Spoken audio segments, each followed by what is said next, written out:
अस्सलाम वालेकुम अकम jirtan kabajamtoota fi jaalatamtoonni hordoftoonni barsiisa Oromoo alhamdulillah nagaa kooti nageenyi kiyya kan jaalalaa hun kabajaadhaa bakki jirtan maratti nagahu egaa hordoftootaan kiyyaa barumsarraa kana keessatti wanni isin barsiisu haala waayifaayi dhiheenya keessa jiru tokko waayifaayi paaspoortii saadaa hin beekne tokko jechuudha kan mobaayila keessan irratti koonneekti ta'ee jiru salphumatti paaspoortii saadaa argachuu itti dandeessan yookiin beekuu itti dandeessan isin barsiisa.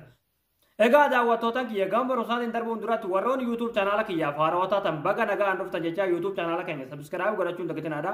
Yeroo subscribe gootan viidiyoon asirratti gallakkifnu nama dura akka isin qaqqabuuf mallattoo notification san kilik tuudhaan ol kajjattu irratti tuqachuun dagatinaadha. Akkasuma barumsi keenya yoo isinitti tolee viidiyoo keenya like gootanii nu jajjabeessuun dagatinaadha.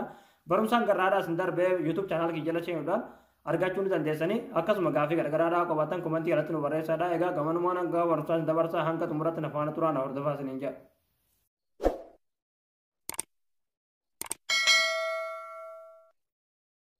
Hayyee daawwattoota kiyyaa paaspoortii waayifaayi tokko argachuudhaaf appilikeeshinii tokko isin barbaachisa. Appilikeeshinichaas pilaastorii keessaa kan argattanii buufachuudhaaf pilaastorii keessan keessa ni galtanii.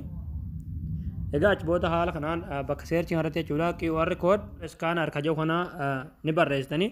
Egaa achi booda haala kanaan baay'ee sunii dhufe jechuudha isin galee. Amma kan buufattan jechuudha QR barcode reader kajoo kan buufattan jechuudha isin galee.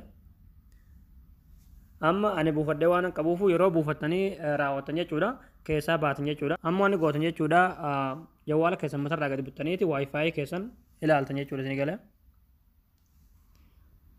Waayifaayi irratti gadi daggattanii qabdanii achi booda haala kanaan waayifaayiin dhiheenya keessan jiru isiniif dhufa jechuudha isin galee. Achi booda irratti kilikni gootanii maqaa waayifaayi sana irratti jechuudha. Amma jechuudha wanni barbaannu kana jechuudha kana isinii dhufa. Kan amma jechuudha iskiriinshuutii kaafatan jechuudha suuraa jechuudha isin galee. Koodii kana jechuudha iskiriinshuutii kaafatan jechuudha haala kanaan iskiriinshuutii kaasee isinitti agarsiisa. Amma as keessaa baataniiti mana galarii keessan keessa jiran jechuudha bakka suuraa amma kutatta san argachuudhaaf. Amma jechuudha ni kuttan jechuudha. Koodii kana qofatti hambiftan jechuudha haala kanaan isin galee. Haala kanaan kuttanii yeroo raawwattan jechuudha. Amma seef kajoo kana kilik gootanii. Haala kanaan koodii kana qofaa murtanii kophaatti hambiftanii jirtan jechuudha. Achi booda jechuudha appilikeeshinii san bira dhuftan. Appilikeeshinii kana irratti hunda'ee isinitti agarsiisa. Egaa achi booda haala kanaan sinii fide jechuudha. Yeroo haala kanaan sinii fide bakka fakkii suuraa sanarratti kilikni gootanii ammallee gararii keessan keessan gashaa amma dhiyeetee koodii silattii murtaassan kilik irratti gootan jechuudha. Egaa achi booda haala kanaan iskaan godhee maqaa waayifaayi saniitii fi paaspoortii waayifaayi sanii sinii fide jechuudha isin galee. Kunoo akkuma asirratti argaa jirtan jechuudha paaspoortii waayifaayi kanaa lakkoofsa kiyya kana jechuudha isin galee. Amma jechuudha lakkoofsa kana kooppii godhataniiti hidhattanii mobaayila keessan irratti koonneektii godhatanii jechuudha isin galee. Egaa yeroo paaspoortii saadaa kooppii godhatanii raawwatan jechuudha mobaayila keessan matarraa gadi buttaniiti waayifaayi kana harkaan gadi qabdanii achi booda waayifaayiin sun sinii dhufa irratti kilikni gootanii.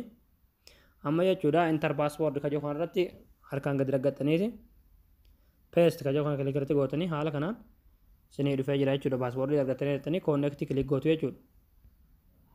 Egaa haala kanaan salphumatti koonneektii godhachuu dandeessan jechuudha isin galee. Egaa daawwattoota kiyya barumsa kiyya kanarraa asirratti daawwataa barumsa dabalataa argachuudhaaf chaanaala keenyaaf haarawaa yoo taatan subscribe gochuun dagatinaadha akkasuma like share gochuudhaan nu jajjabeessuun dagatinaadha. Barumsa birootiin haga walitti deebinutti waan hordofsaniif galatooma.